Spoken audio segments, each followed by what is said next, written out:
No ar, o Hora Extra com as seguintes notícias da Justiça do Trabalho. Novos servidores tomam posse no Tribunal Regional do Trabalho da 18ª Região. Federação da Indústria presta homenagem aos 20 anos de funcionamento do TRT de Goiás. A valorização da carreira e os direitos do empregado doméstico é assunto do quadro de entrevistas.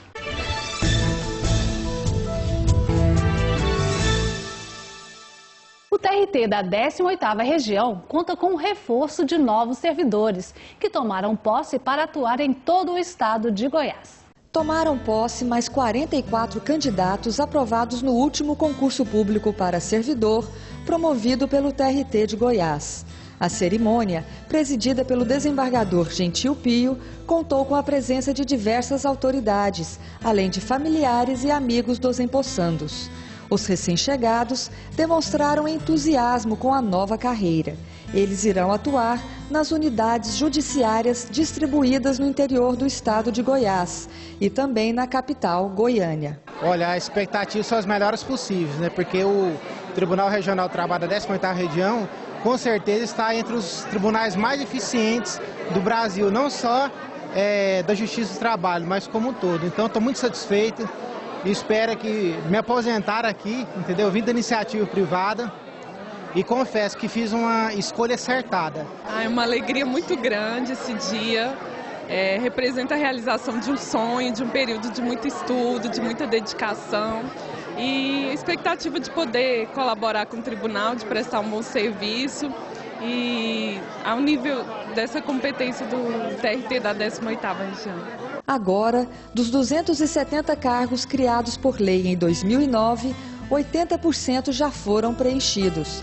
Restam vagos 44 cargos que dependem de dotação orçamentária para provimento. Tem sido um esforço incessante da administração do tribunal, junto ao Conselho Superior da Justiça do Trabalho, para a obtenção dos recursos orçamentários necessários para a posse da totalidade dos servidores concursados recentemente. Nesse empenho, temos contado com a colaboração efetiva, indispensável, do presidente do TST e do Conselho Superior, o ministro Moura França. Temos contado com o apoio também da bancada de senadores e deputados federais por Goiás, que tem se empenhado em tornar real e concreto o ato que hoje estamos vendo com tanta beleza, com tanta alegria dos novos servidores. Na cerimônia de posse dos novos servidores da 18ª Região, foi destacado o apoio da bancada goiana no Congresso Nacional em busca de assegurar os recursos orçamentários que possibilitam o provimento dos cargos. Bom, na verdade, desde a aprovação da lei, criando os novos cargos, os 270 novos cargos que ocorreu o ano passado, nós temos aí mais da metade dos tribunais do Brasil que não conseguiram criar até hoje. O de Goiás foi um dos primeiros. Depois o provimento desses cargos, que devido a problemas orçamentários, o Tribunal Superior não queria prover os 122 ia ficar nisso. Mas o presidente, trabalhando junto com a bancada goiana, e o trabalho que nós temos junto ao tribunal, fez com que nós conseguíssemos aos poucos irmos colocando. Só estão faltando 44. Essa semana eu estive lá ainda com o presidente, levando uma carta para ele, dizendo que nós precisamos também prover os 44. E assim nós daremos aí condição para que o tribunal trabalhe ainda com mais celeridade. Um tribunal que nos dá a honra de existir no Brasil. 18ª Região é um tribunal que julga os processos mais rápido, com mais eficiência, com mais produtividade. Por isso nós temos que prover esses cargos para que possamos continuar esse ritmo. E não só isso, nós temos também a bancada trabalhado para construir o prédio, sede, que vai abrigar com mais comodidade todo esse pessoal. A Federação Industrial do Estado de Goiás, FIEG, condecorou o TRT de Goiás com a comenda Ordem do Mérito Industrial, pelos 20 anos de instalação do Tribunal Trabalhista. A solenidade contou com a presença do vice-presidente da República José Alencar. Lideranças empresariais e políticos goianos e de outros estados participaram em Goiânia da cerimônia de condecoração da medalha da Ordem do Mérito Industrial concedida pela Federação da Indústria do Estado de Goiás. Na edição deste ano, a comenda condecorou 7 personalidades da área da indústria, entre elas o vice-presidente da República, José Alencar, e o deputado federal por Goiás, Sandro Mabel, ambos políticos e proprietários de grandes indústrias brasileiras. O Tribunal Regional do Trabalho da 18ª Região foi a única instituição condecorada com a comenda da Federação da Indústria de Goiás, recebendo a homenagem no ano em que completa 20 anos de funcionamento. O TRT goiano, que foi instalado em 30 de novembro de 1990, foi representado na cerimônia pelo desembargador Mário Bottaso, vice-presidente da instituição. O significado é enorme, é o reconhecimento da sociedade, a seriedade do nosso trabalho, a qualidade das nossas decisões, a importância, a repercussão que nós temos no seio da comunidade. E essa homenagem é especialmente importante porque nós somos homenageados pela Federação das Indústrias do Estado de Goiás, o que significa o reconhecimento de uma parcela muito importante do patronato ao nosso bom trabalho. Considerando que nós também somos muito reconhecidos por parcelas muito importantes e significativas dos trabalhadores, isso, na minha visão, significa que nós estamos num excelente caminho.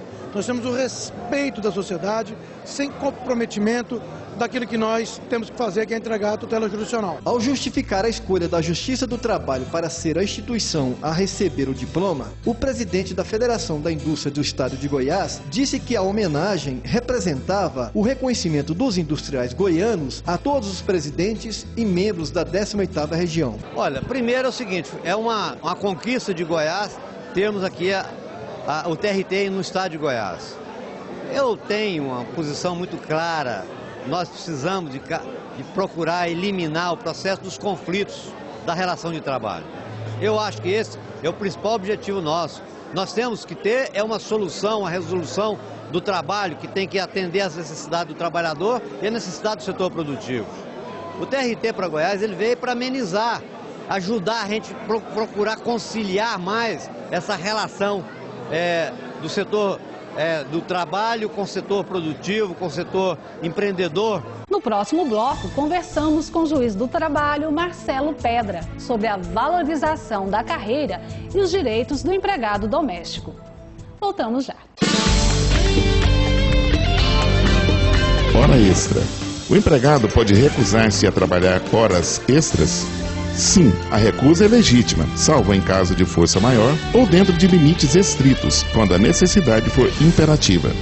Para que o empregador possa legitimamente exigir trabalho em horas extras suplementares, deverá haver acordo escrito entre as partes ou norma coletiva.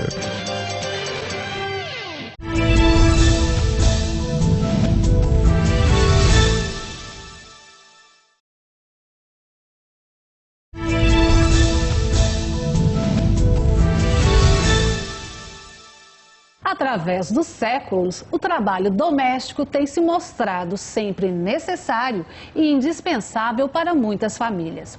Entretanto, alguns direitos gerais dos trabalhadores ainda não se aplicam à categoria, que é regida pela Lei nº 5.859 de 1972. A desvalorização da profissão é uma realidade e a grande maioria dos trabalhadores domésticos está na informalidade. Dados do IBGE apontam que quase 70% dos mais de 6 milhões de empregados domésticos do país não têm carteira assinada e ficam, assim, mais desprotegidos que os demais trabalhadores. Sobre o assunto, nós conversamos hoje com o juiz do trabalho, Marcelo Nogueira Pedra, titular da primeira vara do trabalho de Goiânia. Doutor Marcelo, o empregado doméstico tem conquistado ao longo dos anos, através de uma luta muito árdua, direitos que os demais trabalhadores já têm. O senhor acredita que em breve haverá essa isonomia de direitos? Bem, sem dúvida que a isonomia é um imperativo de justiça. Todavia, o trabalhador doméstico, ele presta uma espécie de trabalho num contexto específico, de modo que isso tem levado a essa diferença de tratamento legal. O trabalho doméstico é prestado, em primeiro lugar, no âmbito residencial. Ele não deve ter finalidade lucrativa. Se eu tenho um trabalhador doméstico que, mesmo dentro da minha residência, trabalha realizando algum tipo de tarefa que envolva atividade produtiva com finalidade de lucro, já não há aí um trabalho doméstico. Haverá descaracterização do vínculo doméstico e esse trabalhador passa a ser titular de um vínculo de trabalho convencional. De modo que, por essas características, aqui se deve acrescentar o fato do trabalho ser prestado à família ou à pessoa. Então, um trabalho prestado no âmbito residencial, à família ou pessoa, de maneira contínua e sem nenhuma finalidade de lucro, essas características levaram a que a legislação desse ao doméstico um tratamento diferente.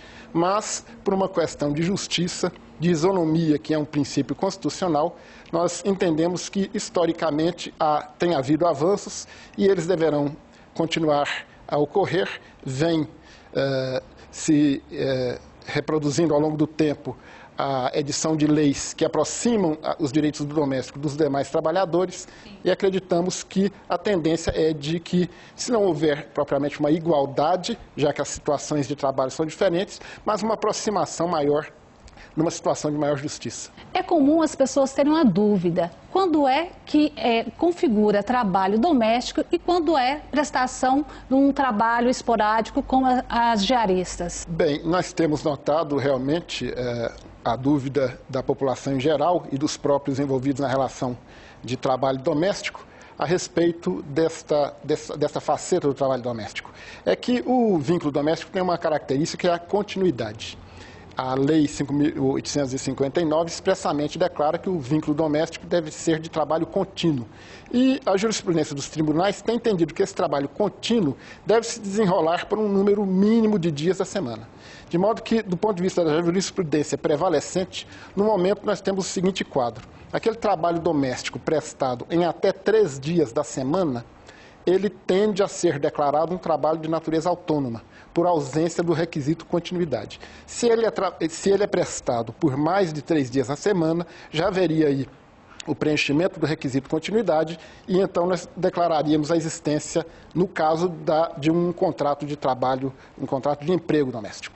Nós falamos que os trabalhadores domésticos ainda não têm os mesmos direitos dos demais trabalhadores, do trabalhador dito comum. Quais são os principais direitos que o empregado doméstico ainda não usufrui? Bem, nós poderíamos citar talvez como o de maior relevância o fato de que o trabalhador doméstico não tem uma limitação da sua jornada. É evidente que jornadas abusivas, a meu sentir, constituem sim um ilícito.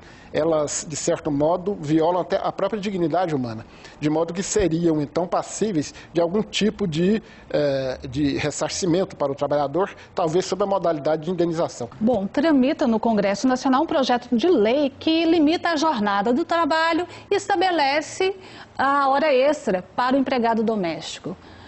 O senhor acredita que esse projeto vai passar, vai ser aprovado? Bem, é muito difícil afirmar de maneira conclusiva se algum tipo de projeto em discussão no Congresso vai ou não ser aprovado.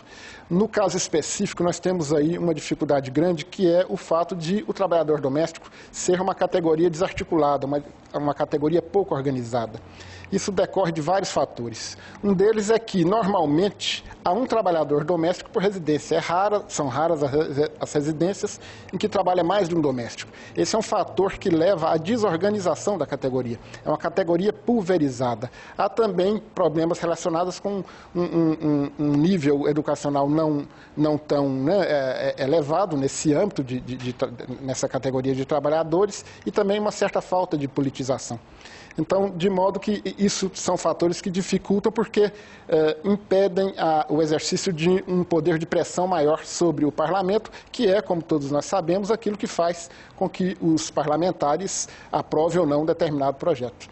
Vejo ainda como dificuldade para a aprovação desse tipo de projeto a enorme informalidade que nós ainda observamos no âmbito das relações de emprego doméstico. Ficaria também uma pergunta: como seria feito o controle dessa jornada no âmbito do lar? Quem faria esse controle? Como é que seria feito esse controle?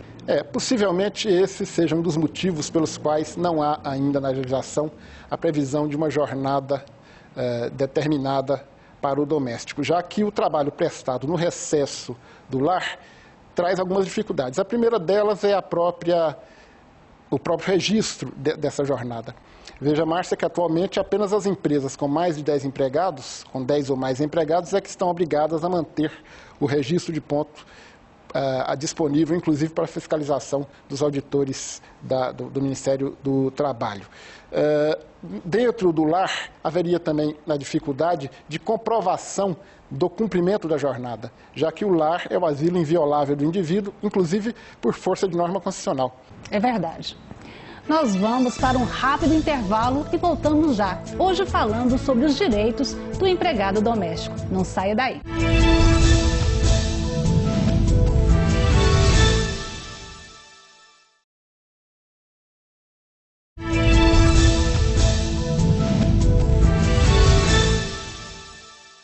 Nós estamos de volta com o nosso quadro de entrevistas, hoje conversando com o juiz do trabalho, Marcelo Nogueira Pedra, sobre os direitos do empregado doméstico. Doutor Marcelo, o trabalhador doméstico ainda não tem direito ao FGTS obrigatório e também não tem direito ao seguro-desemprego. O senhor acredita que a categoria vai conseguir esses direitos em breve? Bem, como nós dissemos anteriormente, a tendência é de aproximação entre os direitos do doméstico e dos demais trabalhadores. Veja, Márcia, esse é um exemplo de como a legislação trata desigualmente o doméstico. Porque direito trabalhista, quando se fala em direito trabalhista, se fala de norma de ordem pública, ou seja, de uma norma que é obrigatória, que não é passível de ser disponibilizada pelo empregado. Porque se fosse possível ao empregador, no ato de contratar, ajustar com o empregado quais seriam ou não os direitos aplicáveis àquele vínculo, evidentemente que a maioria dos trabalhadores teria muito poucos ou nenhum direito. De modo que o direito do trabalho é um direito de ordem pública, porque as suas normas incidem obrigatoriamente em todos os vínculos de emprego. No caso do doméstico, nós temos aí essa legislação que prevê o direito ao FGTS e, como decorrência do direito ao FGTS, no caso de dispensa injustificada, o direito ao seguro-desemprego apenas se houver a concordância do empregador. Ou seja, se em relação às leis obrigatórias, que são as demais normas que regem esse contrato, nós já temos uma informalidade da ordem de 70%, o que projeta a possibilidade de que 70% da categoria não esteja tendo seus direitos respeitados. No caso dessa norma, que trata de um direito facultativo, que é uma verdadeira contradição, com certeza contraditório. Isso, em se tratando de direito do trabalho, certamente que nós teremos 99,9% dos empregados sem gozarem desse tipo de vantagem.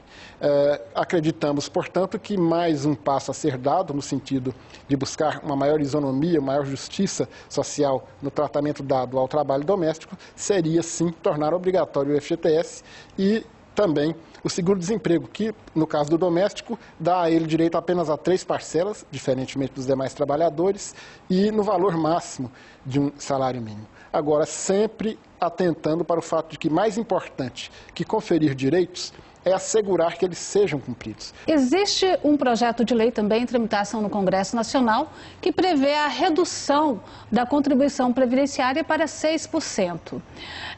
Caso seja aprovada, será que vai aumentar a formalização do emprego doméstico? Bem, não deixa de ser uma medida que eu reputo inteligente e que pode ter, sim, efeitos positivos no sentido de contribuir para uma maior formalização dos vínculos de emprego doméstico.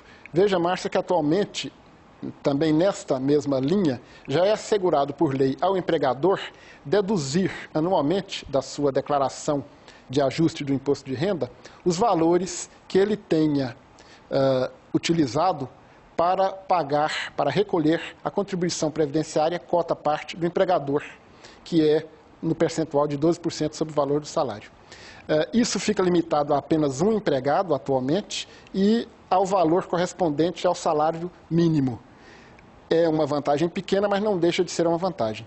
Se a redução se ampliar, Se ela chegar a 6%, como você menciona, certamente que o estímulo seria maior ainda. Mas alguns empregados, muitas vezes, eles também não querem ter a carteira assinada justamente para não haver esse desconto sobre o salário. Acontece isso, não acontece? Lamentavelmente, esse é um caso típico de desinformação, de desconhecimento, inclusive em relação aos próprios direitos e vantagens. Porque ao deixar de formalizar o vínculo de emprego, o empregado estará simplesmente deixando de gozar das garantias previdenciárias, o direito à aposentadoria e, sobretudo, o direito ao auxílio-doença, ou seja, o direito de receber uma renda durante o período em que ele não estiver em condições de trabalhar, ele estiver inapto para exercer o emprego. Para não falar dos demais direitos que nós já mencionamos, como férias, 13º salário, o aviso prévio no caso de dispensa e outros mais, o vale transporte. Então, acreditamos que essa opção pela informalidade, se ela é ruim quando vem da parte do empregador, pior ainda quando é da parte do empregado, porque revela falta de consciência e falta de noção acerca dos seus próprios interesses. A empregada doméstica gestante tem os mesmos direitos da trabalhadora comum? Bem, este aí é mais um exemplo de quão importante é a formalização do contrato de trabalho, porque sobretudo a partir da lei que alterou, eu mencionei há pouco, salvo engano é a lei 11.234, que alterou a lei 5.859, a empregada doméstica passa a ter os mesmos direitos. Ela já gozava anteriormente com o direito à licença maternidade de 120 dias, mas não tinha ainda o direito à garantia do emprego. Como sabemos, por norma constitucional, a empregada gestante tem direito à garantia do emprego, ou seja, a estabilidade no emprego, a partir da confirmação da gravidez e até 5 meses após o parto. Esse direito só foi reconhecido à doméstica, só foi estendido à empregada doméstica com essa lei de 2006, de modo que agora o tratamento fica bastante igualitário. Bom, fica uma pergunta também que geralmente os empregadores, os patrões têm. É possível firmar um contrato de experiência com o empregado doméstico? Pois bem, o contrato de experiência é previsto na CLT. E a CLT, por sua vez, no artigo 7º, salvo engano, a linha A, declara que os seus dispositivos não se aplicariam aos empregados domésticos, aos vínculos de emprego doméstico. Nada obstante, nesse caso do contrato de experiência, eu não vejo obstáculo à sua adoção. E por quê? Na verdade, trata-se de uma modalidade de contrato em que o empregado irá conviver muito estreitamente, muito intimamente com o seu empregador. Estará o empregado sendo inserido no âmbito do lar. E aquela família acolherá no seu seio alguém que ela não bem conhece, muitas vezes sequer tem maiores referências. De modo que é de toda conveniência para ambos, para que se conheçam bem, para que experimentem durante um determinado período a conveniência ou não, a aprovação ou não àquela relação de emprego que está se desenvolvendo, que seja firmado, então, o contrato de experiência por até 90 dias, para que, ao final desses 90 dias, havendo interesse de ambos, o contrato tenha seguimento. Em não havendo esse interesse de uma ou de outra parte, o contrato, então, se extinguiria. Agora, essa é uma questão de difícil solução, porque, como disse, coloca um dispositivo legal da CLT em confronto com o contexto que eu mencionei anteriormente. E parece-me que somente a jurisprudência, então, poderia dirimi-la. Bom, é muito comum constatar o rompimento do contrato de trabalho com um mês ou menos. Nesse caso, que direitos o empregado doméstico teria? Bem, dependeria muito da modalidade de ruptura do vínculo.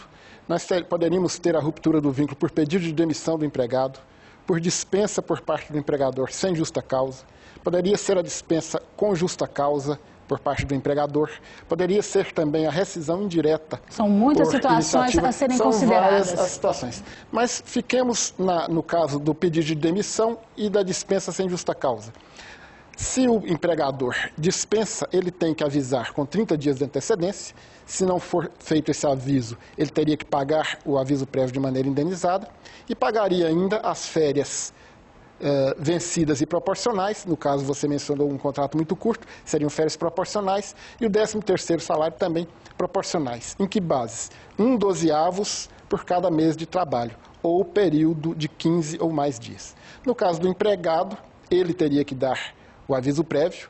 Se ele não cumprir o aviso prévio, o valor do aviso prévio pode ser deduzido das suas verbas rescisórias e ele permaneceria tendo direito às férias e ao 13º salário na mesma proporção que eu mencionei anteriormente. Seriam basicamente esses, salvo na situação em que o empregador, por iniciativa própria, houvesse anuído com o cadastramento do empregado no FGTS, em que aí sim o empregador teria, no caso da dispensa injusta, que pagar a indenização rescisória de 40% e liberar, por meio do TRCT, né, do termo de rescisão, os valores depositados no FGTS e fornecer também as guias para o gozo do seguro-desemprego. Certo. Eu conversei com o juiz do trabalho Marcelo Nogueira Pedra, titular da primeira vara do trabalho de Goiânia.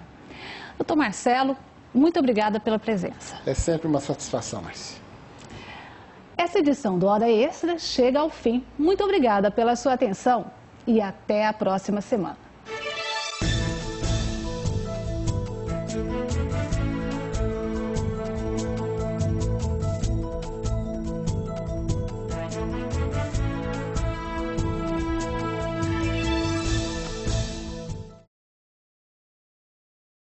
Na edição do Hora Extra desta semana, você confere os seguintes destaques.